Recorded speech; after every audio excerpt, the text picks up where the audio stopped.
Welcome back to Raw Sports Talk. I'm Chris, your favorite stat reader, and we have the Rockets hosting the Spurs. And the Rockets are 9-point home favorites. The over-under is at 226.5.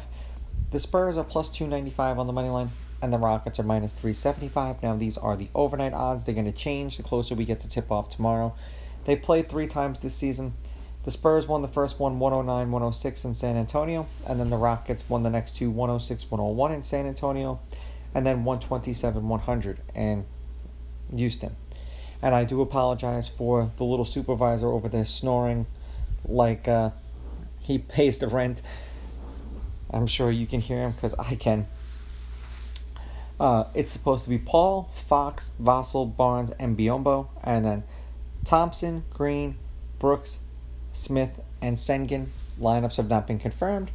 That's just who's supposed to be there, and I swore that Thompson played tonight. I don't know if he got ejected after he pulled Giannis down to the ground.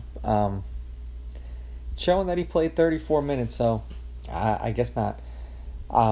Head to head, the Rockets are 7-3 against the Spurs in their last 10. The Rockets are on a 2-game winning streak. The home team is 6-4. The favorites won and covered the last 2. The favorite is 7-3 against the spread. The favorite is 8-2 on the money line. The over/under is 5-5, and the over/under at 226.5 is also 5-5. Only one game they played against each other this year went over, and it went over by a half of this over/under. The Spurs are 3-7 in their last 10, 2-8 against the spread. The under is 5-4-1. The under's hitting their last 2. They've lost their last 3. They haven't covered any of those games. 229, 235, 210, 212. 11-point win over the Suns. They covered. 15-point loss to the Pistons. 18-point loss to the Pelicans, and then a 6-point loss to the Pelicans. They didn't cover any of those 3. For the Rockets, 4-6 in their last 10, 2-7-1 against the spread. The over/under is 5-5. 203, 236, 239, 197. 7-point loss to the Warriors, didn't cover. 6-point win over the T-Wolves, they covered. Then a 9-point loss to the Jazz, didn't cover. And then they beat the Bucks today by 3. It says that they pushed.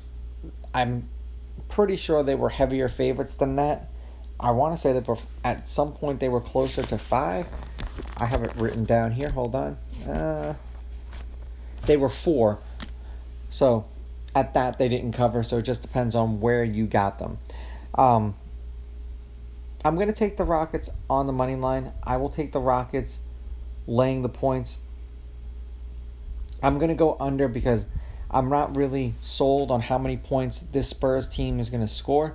And I know if you're a Spurs fan, you're pissed that Wembanyama got hurt when he did, because had he gotten hurt before the All-Star break, or maybe like a couple weeks before the All-Star break, you would have had a better shot for the first overall pick, which, you know, all the conspiracy theorists are saying the league is out to team up Cooper Flag with Wemby. I think it's going to be just as dangerous if he ends up going to Charlotte with LaMelo. But I do think that somehow, some way, the Pelicans are going to end up with another generational talent there that doesn't want to stay.